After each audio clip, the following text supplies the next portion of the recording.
Hi, I'm BJ Counsel, founder of UN50. As a retired police officer and executive, this job led me to my life's purpose.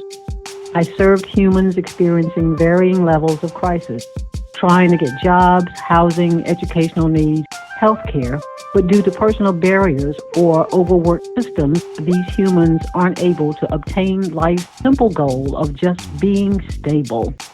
I believe if basic human needs are met, the need for law enforcement interactions are lessened. Welcome back to UN50. Really appreciate everybody rejoining us. This is BJ Counsel of UN50. I am out of Durham, North Carolina, the Bull City. And UN50, my name is BJ Counsel, and we started this business back in 2015. And what UN50 does is teach individuals, primarily Black and brown folks, how to safely interact with law enforcement. And we also have discussions that are not necessarily to deal with law enforcement. We talk about things surrounding that, because what we're trying to do is lessen people's interactions with law enforcement as well as survive law enforcement interaction. But today, what we're doing, we're adding a new segment that we're going to do. We don't know how frequently we're going to do it, but this is our inaugural of Your Questions, Your Power. And if you've seen our podcast a few podcasts ago, you've been introduced to Kelly Childress and Finesse Moreno-Rivera. Sorry, Finesse. And they are criminologists, sociologists, and did I mess that up, Finesse?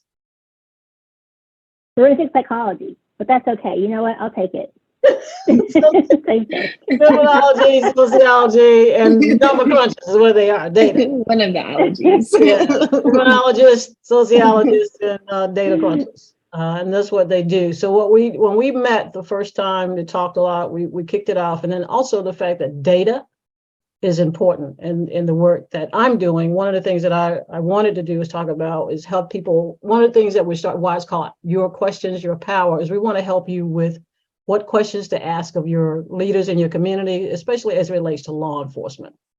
Because we feel like if you know what questions to ask, that lets the individuals who lead your community and law enforcement know you have some idea of what you need in order to get the law enforcement service that you need. So what we're going to be doing with this, hopefully, is giving you some questions and insight. We'll still be talking about law enforcement and some interactions and things like that, but we'll also be highlighting things that we want to hopefully help you navigate those conversations.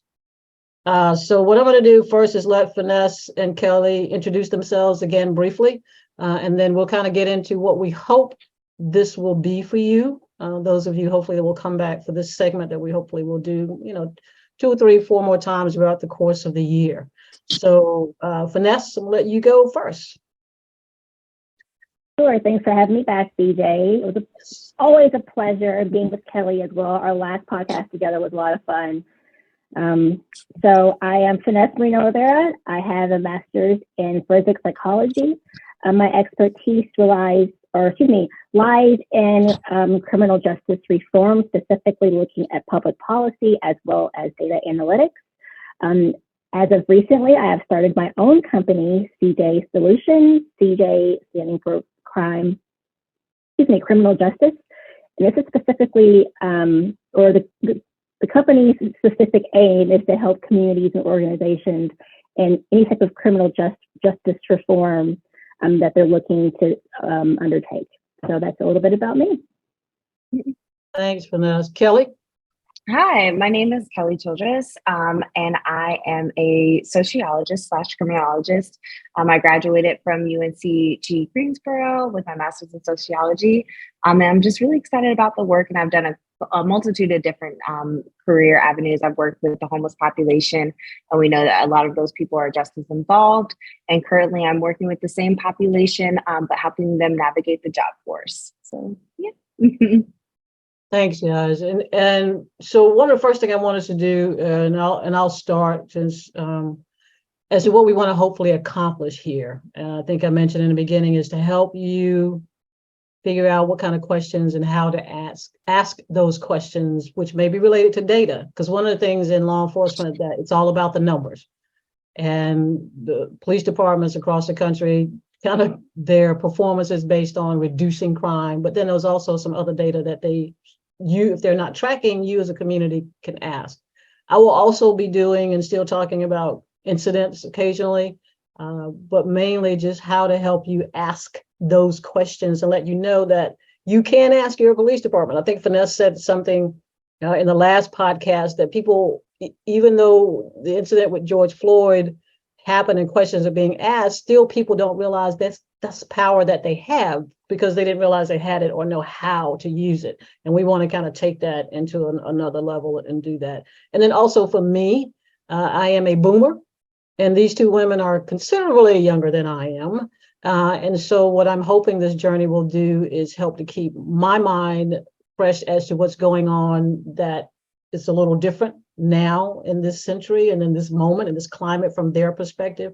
So those of you that may be boomers as I am, to remember that these individuals who are Gen Zs and millennials, and I think they're calling them Generation Alpha, have things to offer. We need to listen. I have been in the system, and it's probably time for me to sit in the back seat and maybe now and then go, you might not want to take that left turn right there, because I've been in the system for a while, but they drive these discussions. And for me, it's learning and being able to absorb that it's just not this way anymore, that there's another way to get this stuff done. So this is what I'm hoping to accomplish when we do this. So Finesse, we want to talk about what you would hopefully we're going to hopefully accomplish with this program. Sure. So I think that the last time, that you, I, and Kelly got together, we were really talking about what's going on in Mississippi. So I think that's going to be something that we'll be discussing, and the importance of the legislation that was passed. So that really got us talking about the importance of Black people voting. So I really want to talk about kind of the history of it and where we are today with that, and just how much power our voice truly has and how threatening it truly is to our political infrastructure, even to this day. But then I also want to, pivot to the other part of the legislation that was also part of that package for Mississippi about what they're doing with their crime and looking at their Capitol Police. But then kind of really talking about how we can start using data a little bit more, instead of just the legislation looking at how the Capitol Police can expand their territory, really taking crime and looking at it in a multifaceted way. Because no matter how many police you have on the ground, you're still not getting at the root cause. So those are definitely two things that I want to talk about today is, well, just Mississippi. So I think that's something that I definitely wanted to hone in on. And I know that, BJ, you had seen over a little bit about St. Louis as well. That's kind of on the same path as that. So that's definitely something I think that is worth discussing. So and that's what we're going to probably hit on today, but kind of tell me, for us, just overall what you want, hopefully we can accomplish as we move and do these series. What I'm hoping that we can accomplish is being able to share information that is practical, but it's also applicable. So you can take what we're talking about and then immediately turn around and go apply that to your local police department or your local organizations, or also get yourself involved as well to make a change. So that's what I'm hoping that we can continue to do, to open up this discussion, because maybe you realize that your thing isn't data analytics, but you can still take this information back to somebody within the organization and realize, hey, we have a task force here. Are we collecting data? What can we do with data? Why is this important? So that's what really I would like to do, is to really show the importance of data. And then also just for individuals who are listening or watching us, to be able to say, okay, this is how we can use this in practice for our own sake and for our own community. Awesome. Thank you. Awesome. Kelly? Yeah, so I guess for the whole entire podcast of what I really am interested in putting out is just making sure that data is transparent and people know how to go about finding data, asking their politicians for data, and just knowing that the research is out there. People are out here doing the research. There are studies that are being conducted, and making that more accessible.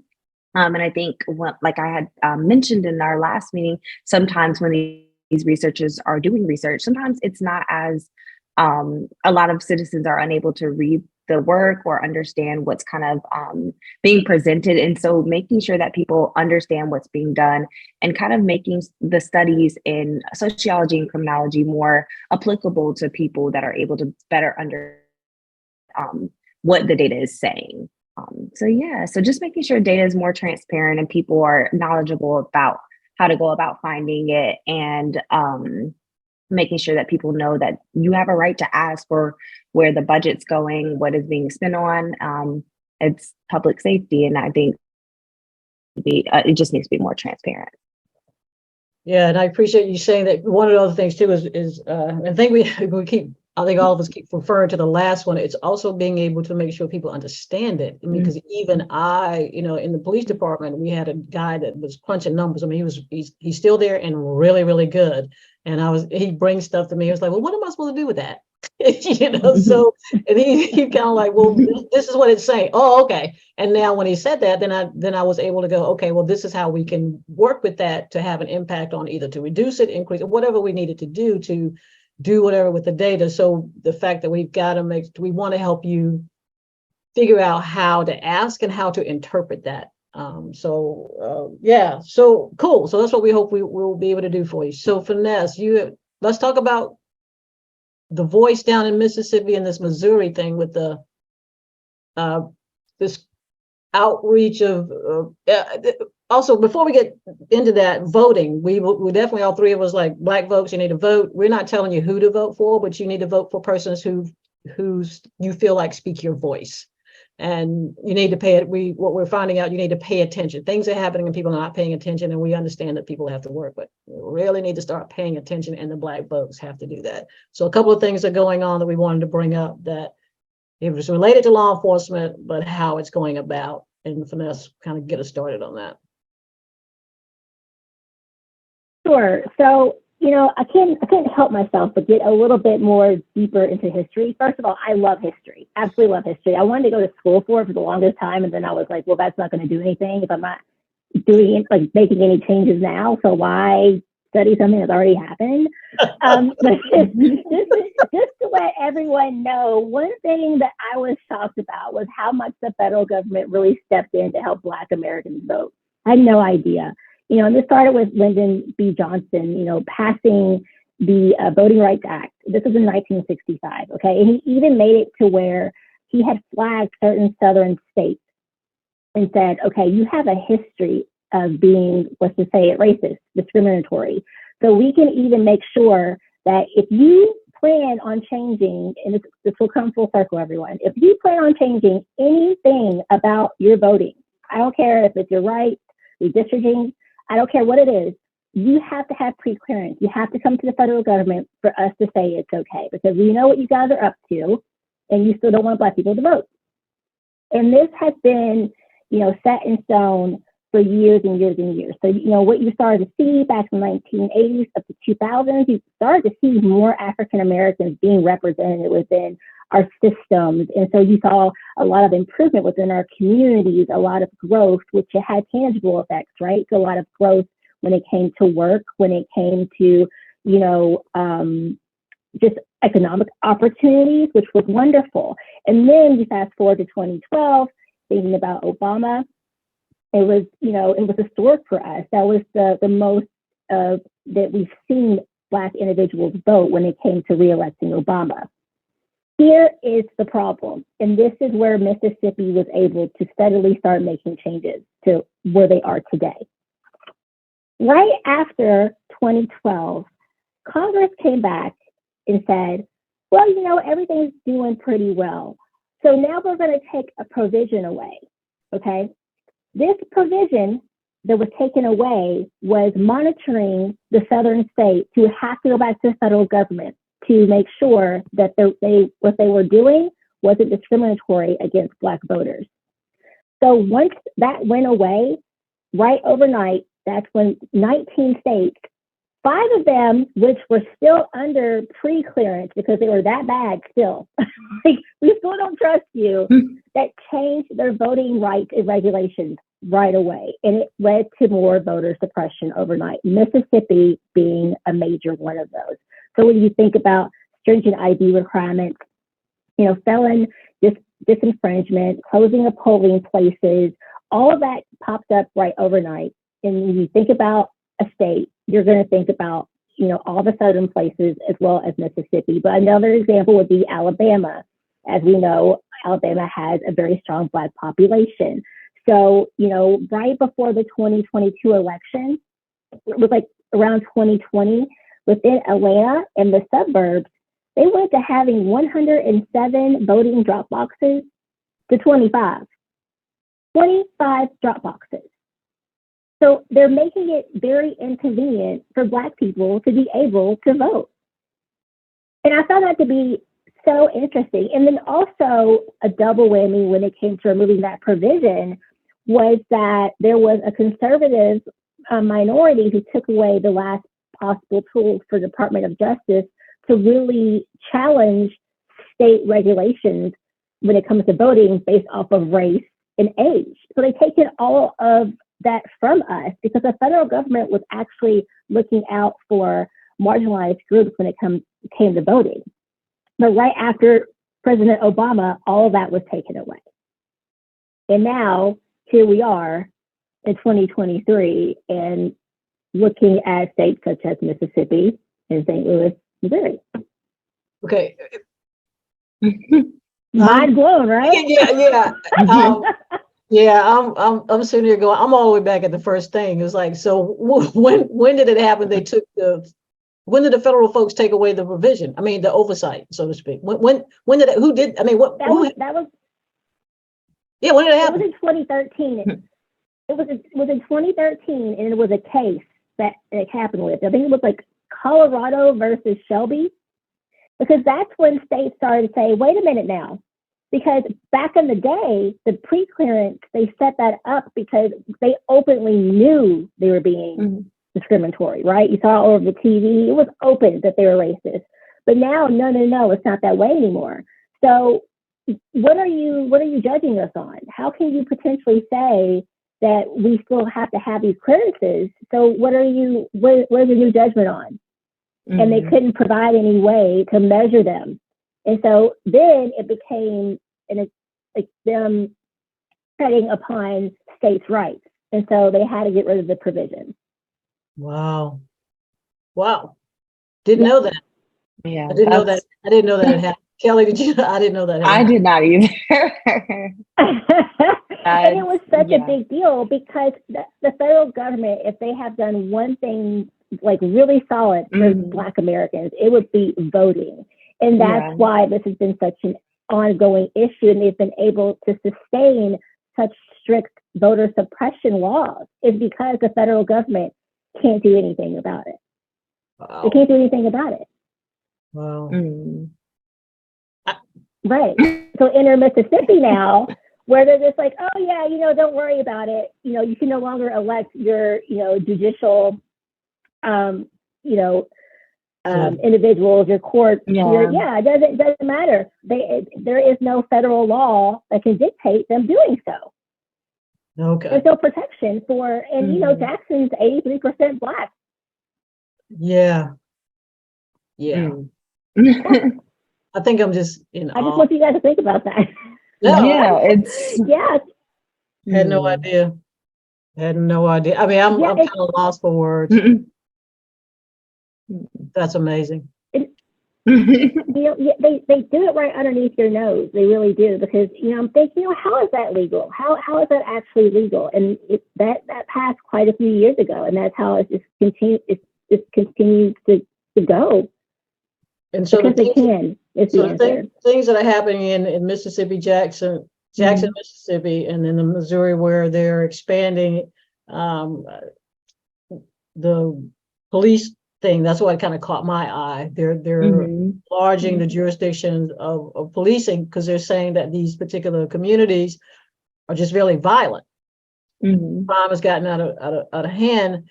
And the thing that kind of reason I want to talk, I obviously want to talk about that.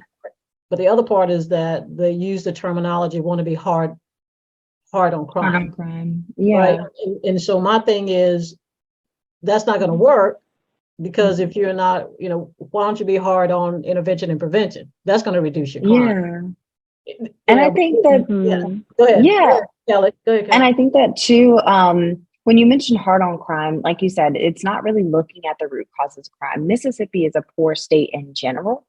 And so typically what you see is poverty and crime are associated. And so when you have people that are suffering, whether that's food instability, job insecurity, and all of those things, of course, their crime is going to spike up. But if you're not even looking at what the root cause of why you see a high spike in crime, if there is or isn't, then you're not really going to make any changes by bringing in more police enforcement, you know? Yeah. Yep. That's You the know, part. And that's why data is what important. you just said, right? Exactly. But what's funny today is you said being proactive. Now, okay, now here we go. Now, the legislation says that they are going to expand the territory for Capitol Police. Okay. We already know that there's not enough officers within the local department, which is why they're making this case based on bringing in the Capitol Police. We know that's a horrible idea because these officers are, outside of the Black community. So we know that this is not going to go well. But I'm going to bring to your attention something that I was reading about Chief Lucky here with the Capitol Police. He says that the reason why the Capitol Police have the respect, okay, and the trust from the businesses and also the Capitol residents, predominantly white, is that they have proactive policing, okay?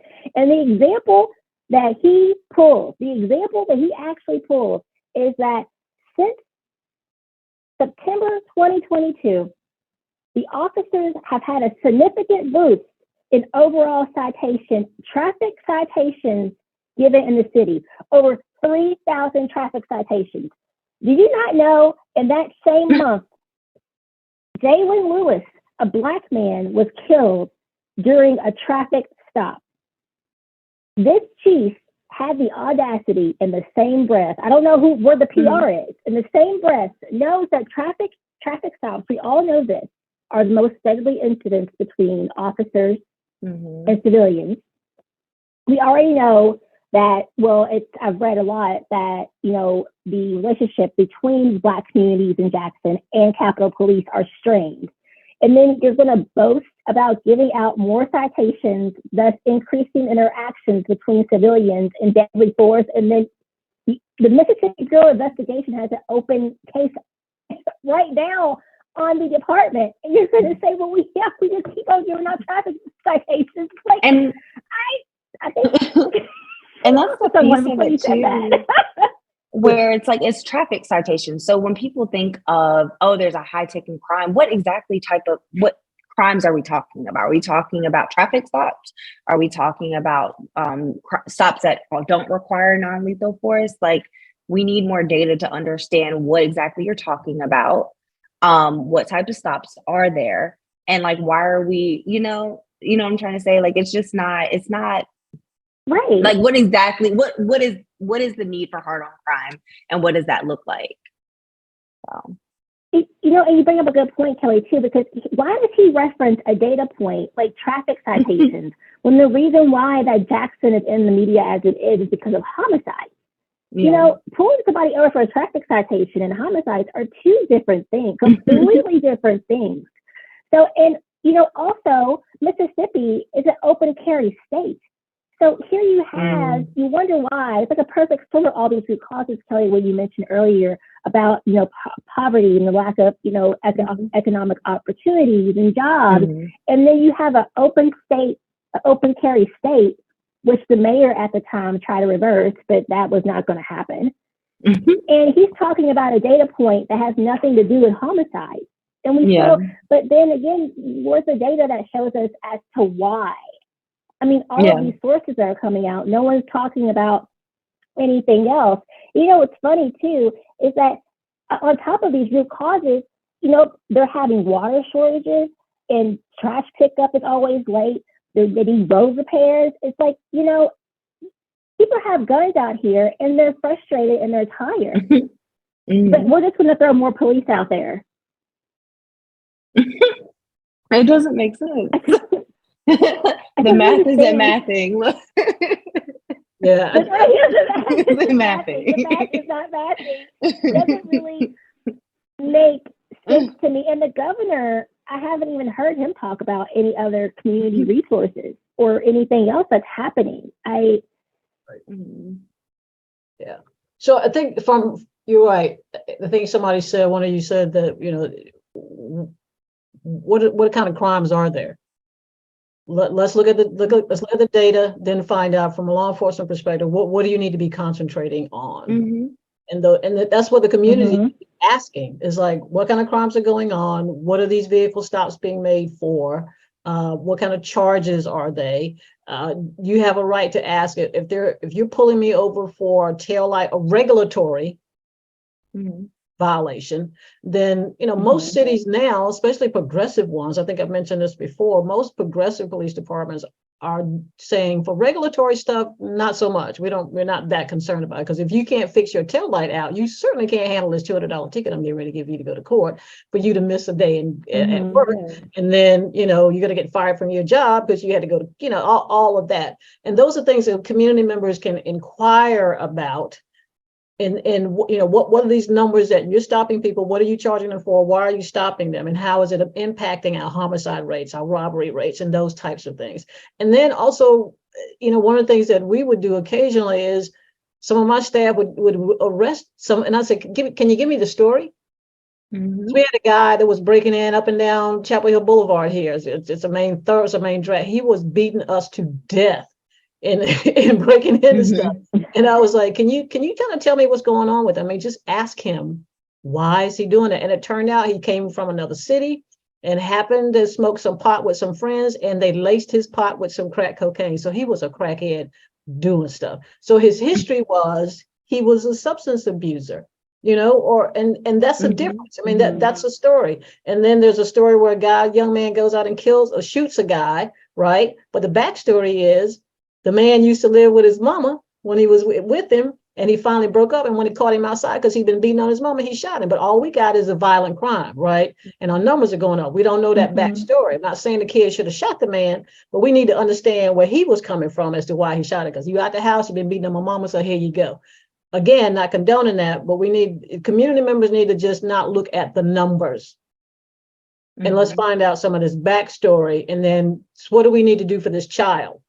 That was in this space, that was in this home where there was abuse, and the only way he knew how to handle it was catch the man outside of him beating on his mama, so he shot him. Luckily, he didn't kill him, but now he got a charge on him. And so we got to figure out how to have those conversations. Right, go ahead. Sorry. And that just goes back to systemic failures that we talk about in the education system, resources for mental health, and resources for, like I said, food insecurity, resources for people in transition, and so it's like we're looking at all of the data and all the points and all the crime and stuff. But at the end of the day, like, they're real humans. And so there's always a reason for why somebody did something that you can always look back. And I think it makes it more humanistic when you're able to really sit down and people share their stories. But also when you're in a police interaction, you just don't have time for that. But like I said, I think there needs to be another avenue that alleviates that from the police's responsibility, and then possibly puts in another person, maybe person on the team that provides those services when they're in that interaction to kind of mediate between that. So I think it's very important that stories are being told. Yeah, and just a little bit of pushback. I honestly believe law enforcement can do that because they're on the ground. And I think and I'm not saying they need to ask every bad guy or person they arrest, but I think, the community, that's kind of something I wanted to know, so I could articulate that to the community. And so I could say, look, it's a little deeper than just a number of violent, and so these are the things that we got to figure out how to address.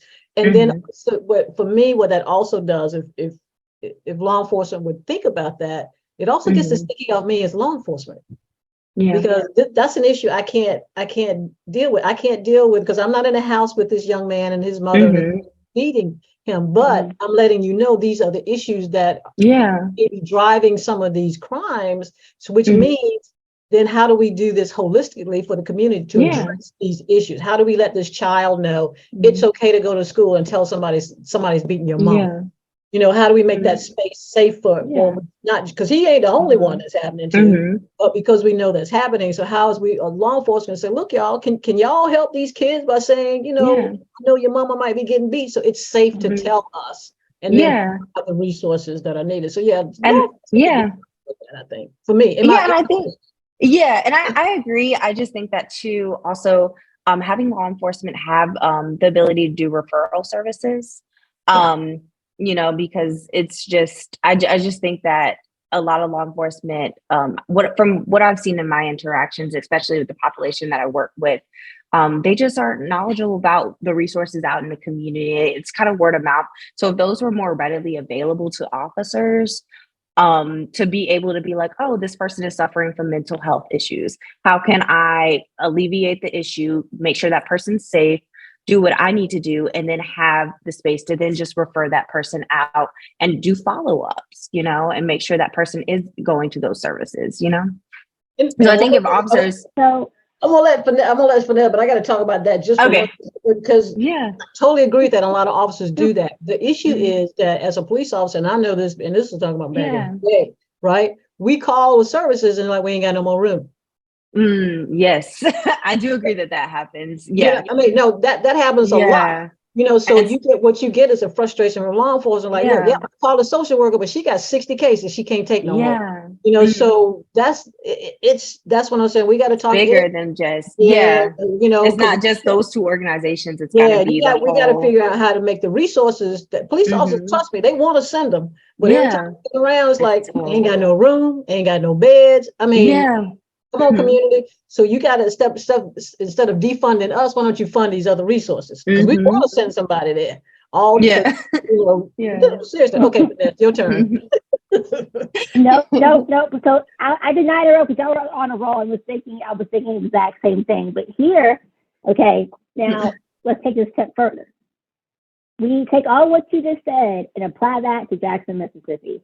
Because I mean, I research, and I'm not seeing where they're doing anything progressive of that nature. Like we've heard about that in other parts of the nation. I am not seeing anything related to any of that when it comes to their officers and what they're doing in Jackson, Mississippi. Okay, so then to me, this goes back to a practical question of if the communities don't have leadership who are already there progressively, right? They're not providing those resources. They're not, falling in step with others who are, looking for other solutions and doing all of the right things, just like you all just said. What can be done? So how can a community member get this ball rolling? Or, how is this a problem? Like, who does it fall onto? Whose feet does it fall onto? So to me, I guess BJ, you sent an article about St. Louis, right? And looking at their policing going from state back to local. And now that they're, complaining, well, crime hasn't gotten any better. So we need to go back to, it being state controlled. And it wasn't until the University of Missouri stepped in and said, well, wait a minute now. Once we look at the data, there has been no difference. Nothing has changed at all. The arrests or crime hasn't gone down or up, whether it's in local or state. So then it brings into another question of, well, obviously there's something else going on here that we haven't thought about. Though it's not just the police, there's other root causes we should be looking at. So what should we do? The thing I like about this is that there was another entity that stepped in to help. Because again, you can't always just expect for your local government to be as progressive as they should be. So I think that, and I know that we talked about that last time, different ways of the community to reach out to different resources whenever you can't count on your own local government to do the right thing. I think that's that's the universities. Yeah. Getting involved. I mean, right. Yeah. Bring them in, and I think we might have touched on it before, because that's the other thing with law enforcement, is that for some reason they don't want to bring academia in. And so maybe the community needs to start going to their I mean, you got interns and all that kind of stuff and going, can you kind of look at these stuff and kind of help us out with that? I mean, I'm sure you guys know better than I mean, there's plenty of students that could write something and just do the research and crunch the numbers for local communities. They could use that as a resource. That's perfect. I really appreciate that. But yeah, you're right. Who could do that? I mean, somebody in the community has to be able to do that. But even though the voting is being oppressed, I guess for me, being a boomer is like, we just got to figure out, okay, so you're making it difficult. We just gonna have to play along. We're gonna have to get a couple of sandwiches and stand in this line if that's what we got to do. I mean, remember the greasy chicken bags, greasy chicken bags standing in the line. I mean, this is probably where we at again. I mean, we're really gonna have to do that because it's people. You got to pay attention. Stuff's happening. Yeah. And even if things are being made difficult to vote, the thing is you can still vote. Yeah. I mean, yeah, it's a little difficult, y'all, but y'all can still vote. And so we need to pay attention to that. But yeah, I really like what you just said about bringing that other entity and figuring out how to do that. Because it's the vote. It's the vote. It's the vote. It's the vote. And that kind of goes back to it's absolutely the vote. Yeah, I think it kind of goes back to also thinking about like we had kind of discussed was the questions, what people need to be asking for before they cast their vote. And kind of like you had mentioned where it's not knowing the questions to ask your politicians prior to voting so that you know that you're voting for the person that best fits what your needs are. So like what I kind of have written down is talking about the budget. How does this person plan on spending the budget? Where's the budget going to? Is it going to public safety? And what does public safety mean to you as a person that is running for office and wanting my vote? And I think just attending these community meetings where they're talking about it and just being more knowledgeable about your local government and what that looks like and how people are being elected. So yeah.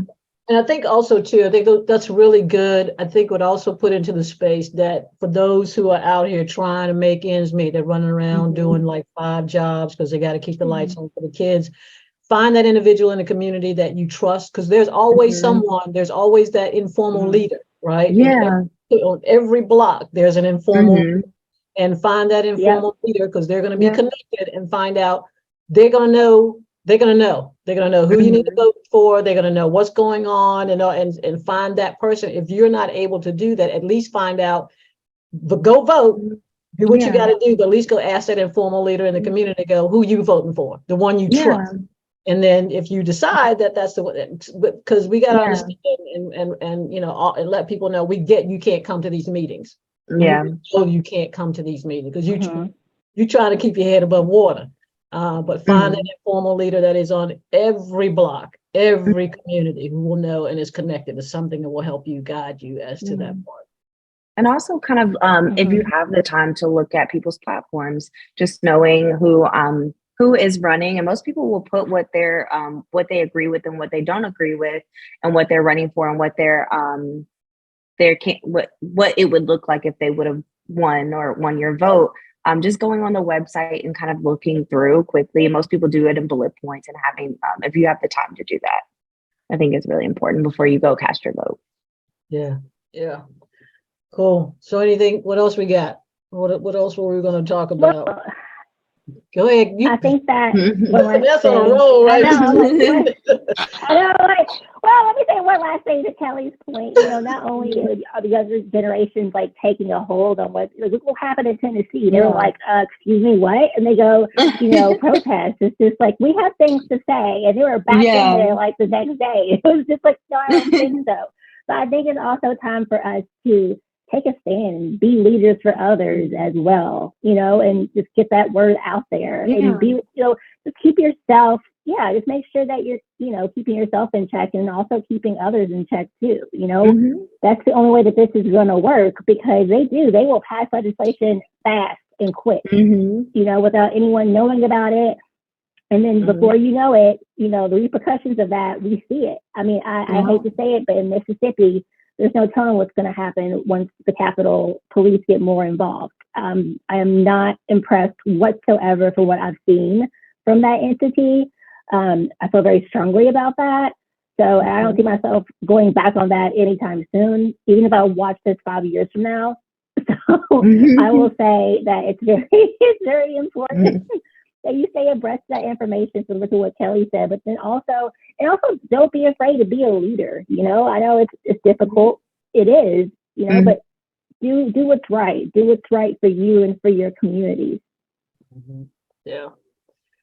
Cool. So what else we got to talk about real quick? Anything that we were gonna hit on? I think I was gonna talk a little about Jalen Walker, and because the grand jury did not convict the officers. I know people were like it was legally justified, and I want to really get too far down in that, but this kind of goes back to some of the things that he was stopped for a taillight out on his car.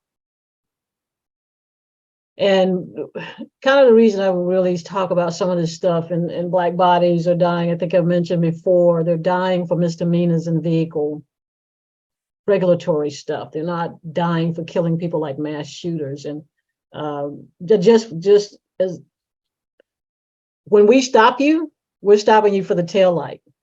And again, if you're driving away from us, it makes us think you've done something bigger than that. So I'm not, you don't have to agree with the outcome of that, but it's legally justified, okay, which means that's the law.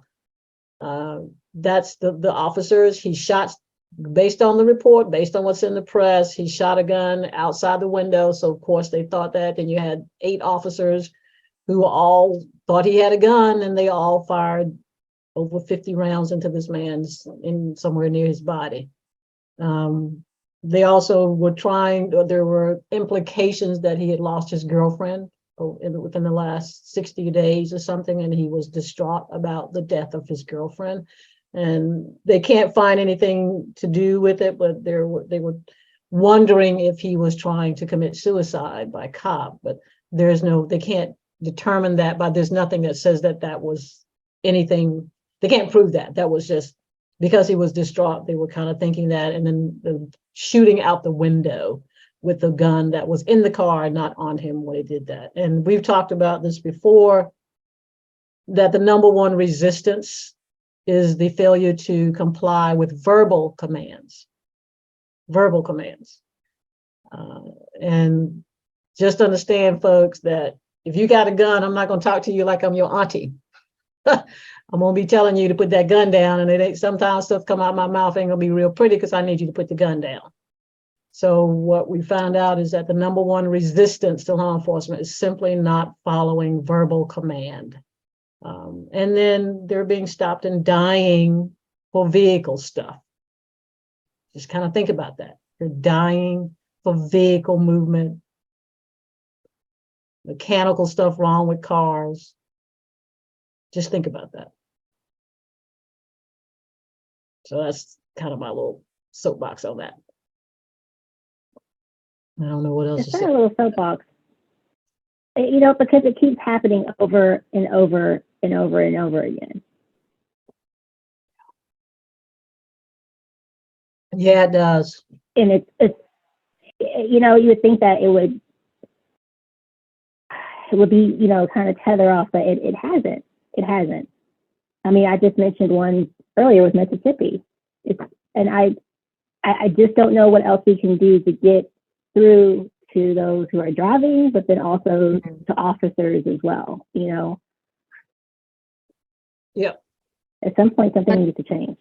Yeah, on both ends of the spectrum, you know, on both ends. But on for me on this end, you know, I'm about what you can do as an individual to lessen that, because it's always going to be about the officer having some fear, and you can't navigate that. And that's the one with the power, and they have the local, state, and federal folks behind them. And all you have to do, or even an inkling of being resistance based on the laws of this country, most juries are going to lean toward the law enforcement officer. You may not like it, but there's even a hint of you resisting more often than not, they're going to get off with that, you know. And again, not to say that they weren't fearful, because I think I mentioned before, I know what fear feels like, so I get it. So does either one of you have any experience with being pulled over? Yeah, but I feel like my situation was definitely different.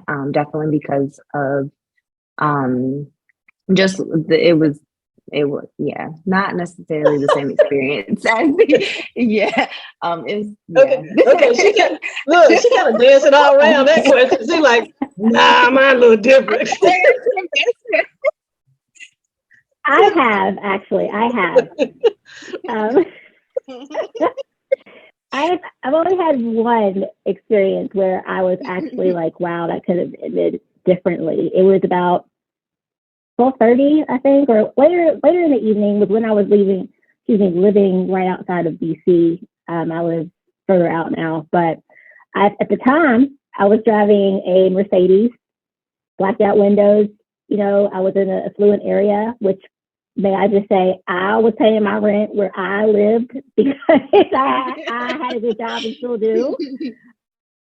Right. And so my music wasn't loud. I had just seen some friends in DC, and I was about to, pull in. I wasn't speeding or anything.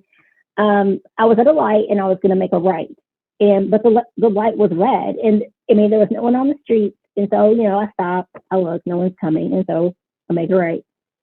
And, the officer pulls me over right before I'm about to pull into the parking garage. And he goes over to my right side and he says, I pulled you over. And I said, no, actually, no, I don't. And he said, well, you was an incomplete stop at that red light. And I said, oh, okay. And he goes, all right, well, can I tell your license registration? And I was like, yeah, sure, whatever, sure. So I give it to him. And then he goes, I need your registration. And I said, well, it's in my car. Can I get it? He goes, yeah. And so I lean over, but when I go to lean over in my parking to get my glove department, he goes for his gun. And I was like, whoa. I was like, I was like, my registration's right there. I live right here. Because he also said, well, do you live around here? And I was like, yes, I live right there. I was right there. I pay my taxes. I registration, okay? Like, don't try to shoot me, okay? But it was really uncomfortable because it was very clear, given, being a Black woman and my murdered out, I'm just gonna say it, Mercedes, and an affluent area, it's near King Street, in Alexandria, in the DC area. And so, they're just like, what are you doing here? And it's like, I live here, trying to get home. That's happened to me. But other than that, like, yeah, I've been pulled over because I speed a little bit, whatever. But it's always been fine. Always been fine. But that one time was a little bit on edge for me because I was, because again, like BJ said, they don't know that I'm a decent person just trying to get home, or that I haven't been drinking, that I don't have a weapon in, the car, that I don't belong, in that area. They don't know anything about me. It's just that I didn't make a complete stop at the red light. It was a rolling stop or whatever. So your story has me thinking about a class that I've taken recently, and just it was actually like a concealed carry class. And I think it's really important for people to have that information, just in general. Because it wasn't just teaching about gun safety, it was also teaching about how to interact with police. And so my instructor had said that basically he was like, officer may ask for you to hand him over your gun if you do have your concealed carry. And he told us exactly what to say in that instance if an officer is asking you to hand over your gun. And just to make sure that you're saying, hey, I don't feel comfortable. I know you don't feel comfortable. And so I think it's just really important for people to have that understanding of exactly kind of what BJ does, of understanding of how those interactions can go. So even if an officer may ask you to reach over to grab this, maybe that's not the best option to choose to do, even if they've asked you to do it, just making that officer aware, hey, I don't feel comfortable with that. Would you feel better if I stepped out the car and you grabbed it? Or, just keeping in mind that being hyper aware of the situation and understanding that even though the officer is fearful, he may ask for this piece of document and it might not be in a safe place for you to grab it and hand it over to him, and just being more vocal about that and persistent. That's a good point. I mean, I was definitely young when that happened. So all of this wasn't like brought to like the limelight with what's going on right now. But I know, like, just putting a little plug in for myself, another one besides my new startup company. But when I did the whole traffic stop, or the traffic citation stop being the most dangerous for the ABC News, I thought about UBJ too, because I was like, why are we not talking about this more whenever people are getting their permits and their licenses? And so I think it would be great, a great plug for you, BJ, obviously UN50, to like just do like small snippets for classes, like DL classes that come in and just talk to them about just like how to have that rapport with officers, and, you know, how important it is to remain compliant. So that's just an idea for you, just to kind of like, you know, give you a little bit more exposure and also be doing some more good when it comes to newer drivers. Yeah. And to your point on that point, I think that too, when I remember taking driver's ed, we didn't talk about safety. Even though, you know, and I had a pretty mixed school. I think we were pretty like mixed in terms of different ethnicities, races, and everything. But that just wasn't part of the conversation. You know, it's kind of, you get your license, you're ready to go on the road, don't hit anything. But part of it is also being safe. That safety is not just making sure you're not hitting anything and know your left and your right. Safety is also making sure that you know how to interact in a police stop. And I think we leave it up to parents, but I think parents also need support in those conversations, you know? Thanks for that, Finesse. Actually, my Abby, my PR person, is thinking about trying to figure out a connection with driver's ed. So we may be doing something with that. So we'll see. So we get ready to wrap. This is our inaugural thing for your questions and your power. And just to, you know, we spent a lot of time on the end talking about law enforcement because I brought up this other thing, but I just want to make sure folks know that we're going to try to talk to you about what to ask, you know, of your leadership. I think we've talked about that. Pay attention to what's going on in Jackson, Mississippi and Missouri and those types of things. And the voting piece is something, obviously, as you can tell, we're definitely very passionate about that because our ancestors and our folks kind of marched and died for that. So that's, my parents are 92 and 93. And, you know, I when I go vote, I say, I voted early. Like, nope, vote on the day that we're supposed to vote. I mean, that's just where that generation is. It's just that important that that was the day that they were supposed to go vote. So we need to kind of take pride in that again, as to we have this voting thing, even though it may be a little difficult. And things are being put in place to slow your roll, but don't let that hinder you, because the power is in that. The power is in the vote, folks. The power is in the vote, and you got to really believe that. You have to believe that. You can tell that. So, Kelly, any last parting words?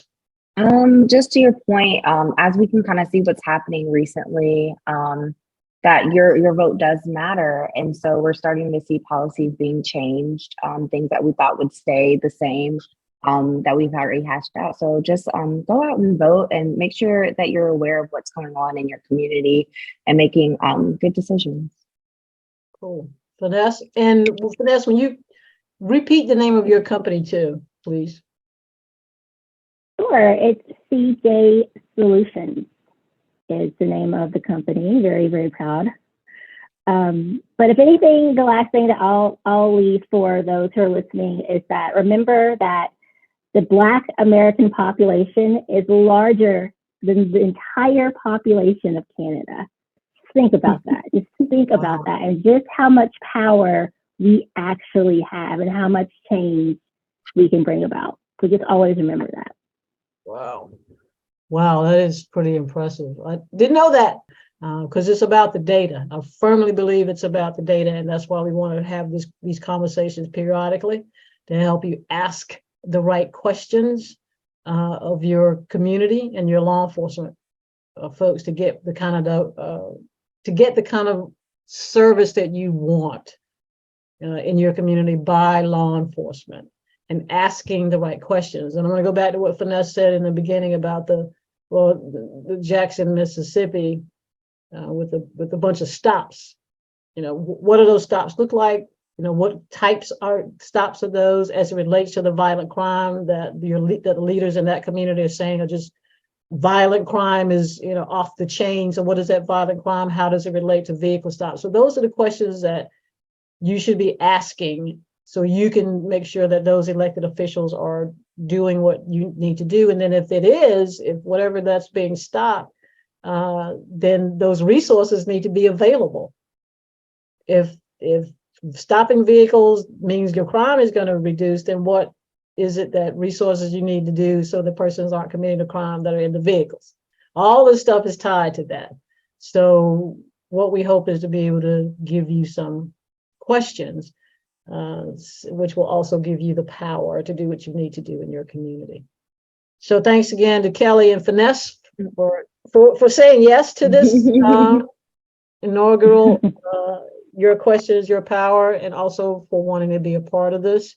And we will keep you posted. You'll see we'll be doing this sporadically because all three of us kind of work. Well, I'm retired. The two of them work. I don't. So I have to manage it in their time. And again, just so you know, Finesse and Kelly, I really appreciate your willingness to do this with me. It means a lot. And I like the energy that we have when we do this. So thank you for all that. So thank you for those of you. Yeah, you're welcome. Thank you to those of you that Thank you. You're welcome. Thanks for joining us, folks. For those of you that joined us the first time, hope you'll be back. Thank you to those that are listening to us often, and we appreciate that. Also, make sure you visit our website at un5-o.com or our YouTube channel. And also take a look at our 28-minute film, hashtag HUEMANS, humans, a guide to get home. It's about 28 minutes. And it will give you all the information that you can need to survive the interaction for interacting with law enforcement. So as always, stay well, stay safe, peace.